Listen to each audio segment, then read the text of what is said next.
Bonjour à toutes et à tous, vous écoutez Cinécast. Salut Thibaut. Salut Guillaume. Cinécast, c'est le podcast qui chaque semaine vous recommande des films à voir au cinéma, en streaming ou VOD. Aujourd'hui, on vous parle d'une série qui est déjà disponible sur Netflix. C'est un petit rattrapage, Thibaut, d'une série qui s'appelle... Je n'ai pas le temps de regarder grand-chose, donc non, voilà. Mais pour aller t'endormir le soir, tu regardes parfois une petite série, comme beaucoup de gens. C'est un peu ce que j'ai fait ces derniers jours. Oui. Voilà, ça s'appelle The Night Agent. Ce n'est pas sur le marchand de sable. C'est une série sur... c'est une série par le créateur de The Shield, qui est Sean Ryan. Écoute, avec nos amis Gabriel Basso, Luciane Buchanan et Hong Cho. Série dont il a appris l'existence de The Shield oui. Il y a littéralement 2 minutes. Je n'ai jamais vu The Shield. Ça m'étonne que tu n'aies jamais entendu parler de The Shield, tu vois. Non. Franchement, c'est une des meilleures séries du début des années 2000. Mais c'est une série assez action, c'est ça? Ouais, mais c'est vraiment une unité de action, flics qui sont en partie ripoux. Et c'est canon. Voilà, c'était le grand rôle de Michael Chiklis début des années 2000. Et donc oui, Sean Ryan, showrunner de la série, qui est vraiment son plus grand fait d'armes, et qui ensuite a eu un peu moins de succès avec les séries qui ont suivi, dont notamment Last Resort, qui était pas mal, qui avait une bonne idée, mais qui n'était pas non plus dingo. Donc là voilà, retour un petit peu quand même attendu avec The Night Agent. Retour à quelque chose d'un peu plus connu pour lui, avec une série qui se base sur l'agent du FBI Peter Sutherland, qui se retrouve impliqué dans une vaste conspiration.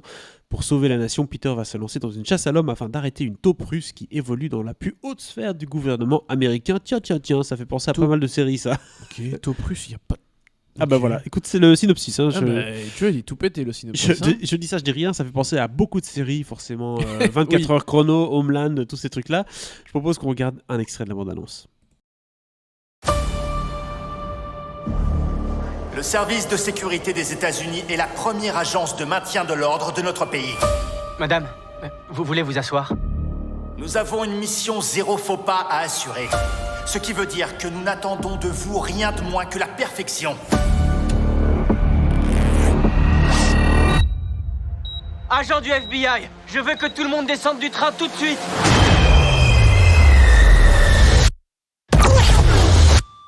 Et maintenant, levez-vous pour votre prestation de serment. Bienvenue à la Maison Blanche, Peter. Bienvenue à la Maison Blanche, Peter. On a bien compris, hein, cette situation embarrassante, cet attentat. Qui rappelle une série de la BBC. Oui, de Bodyguard avec Richard Madden, où la première scène de la série, il est dans les toilettes en train de désamorcer une bombe, un gilet sur une femme passagère, donc grosse scène bien tendue. Ici, ça a un peu le même genre de début, et après, il a une grosse promotion vu qu'il est bienvenu à la Maison Blanche. Exactement la même chose dans The Bodyguard. Ouais, alors c'est une promotion, c'est un cadet empoisonné. Parce qu'en vrai, c'est pas vraiment une promotion. C'est plutôt genre, on va te foutre à la cave, où tu vas devoir répondre à un téléphone qui ne sonne jamais. Dans l'administration. Oui, c'est ça. Où, en gros, ce sont des agents du FBI qui sont en difficulté, qui peuvent appeler quand ils ont besoin. Tu vois, quand il y a une urgence. SOS. Oui, c'est un peu ça, j'exagère un peu. Je vends le truc très mal, mais voilà, globalement, c'est ça.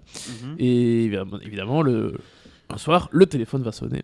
Et grosse conspiration c'est un mélange déjouer. Bodyguard de Guilty, quoi d'autre? Qu'est-ce qu'on met d'autre dans la recette là? Ouais.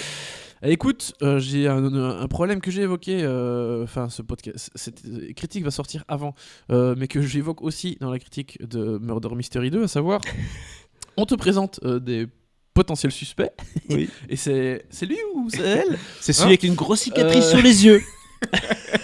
Est-ce que c'est celui qui a l'air vraiment méchant ou est-ce que c'est celui qui a l'air un peu perdu?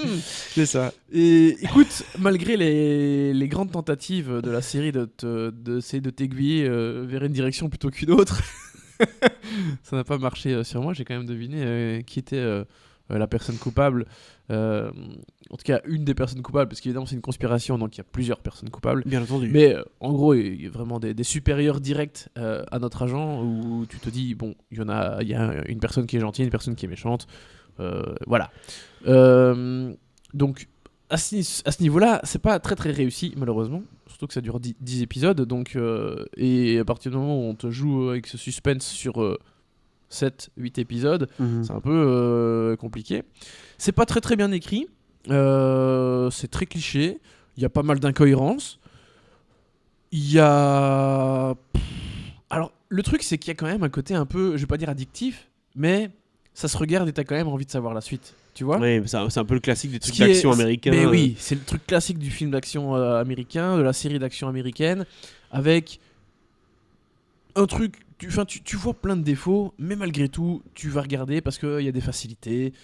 C'est des grands, tu sais, c'est des arcs narratifs un peu faciles. Parfois, ils te compliquent un peu inutilement la tâche, mais c'est faussement compliqué, tu vois. Donc, pour séparer ça en différents épisodes, c'est facile. Et donc, évidemment, à chaque fois, t'as quand même envie de voir la suite. T'es en train de dire c'est con, mais c'est bien, quoi, c'est ça? C'est con, mais ça se regarde. C'est un peu comme un film de Gerard Butler, quoi. C'est bien, j'irai pas jusque-là. Non, c'est un film de Gerard Butler est quand même plus sympa. Oui. Après, ici, Ça dépend lequel. je trouve que les comédiens sont pas si mal. Mhm. Le comédien principal, je pense qu'il fait un des enfants dans Super 8, ou en tout cas, il avait un rôle dans Super 8 il y a très longtemps. Mon Dieu. Mais celle qui m'intéresse surtout, c'est Hong Cho. Dont on a pas mal parlé récemment parce qu'elle était dans The Menu et puis il y a quelques semaines dans The Whale. Tout à fait. Elle jouait l'assistante, l'infirmière. ouais, c'est ça, ouais. Et elle sera bientôt à l'affiche de Asteroid City, le prochain film de Wes Anderson. Bien. Elle était dans la série Poker Face aussi. Ah, non, Oui. Vraiment, elle était dedans, j'ai vu la série. elle accumule là. By the way. Bien, elle se fait vraiment une année 2022, là 2023 assez canon. Et elle est très bien, évidemment, comme d'hab.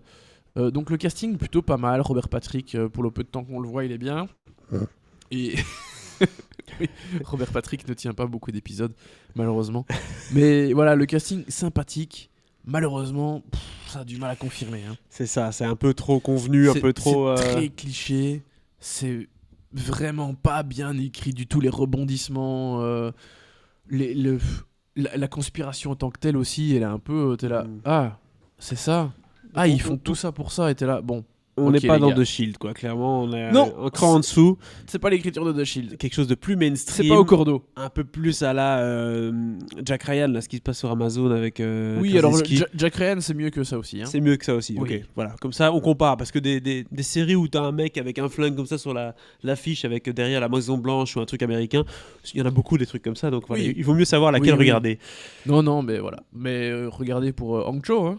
Regardez pour Hong Cho, regardez pour la nostalgie de Sean Ryan, ou Oui. si vous avez envie d'un petit truc qui castagne en fin de journée, voilà, c'est également dans votre escarcelle Netflix. Oui, bah, vous aurez l'impression d'avoir vu une bonne série, enfin une série qui se tient en 10 épisodes, qui est suffisamment haletante que pour que vous alliez jusqu'aux 10 épisodes, mais en vrai, vous pourriez en regarder un et vous dire ah, oui, Voilà. on va s'arrêter là. Ça reste un sou. Ce serait tout à fait normal aussi. Un sou White House Down, un sou 24 heures chrono, un sou Oui, Jack sous. Ryan. Oui, Voilà, on est un peu en dessous, clairement. Quelle note tu donnes à cette série, du coup, Thibaut? 1 étoile. Voilà, pas plus. 1 étoile pour The Night Agent, série qui est disponible déjà sur Netflix. C'était donc un rattrapage. N'hésitez pas à nous dire un peu dans les commentaires ce que vous avez pensé de cette série. Et abonnez-vous au podcast sur la plateforme de votre choix pour ne pas manquer nos prochaines recommandations.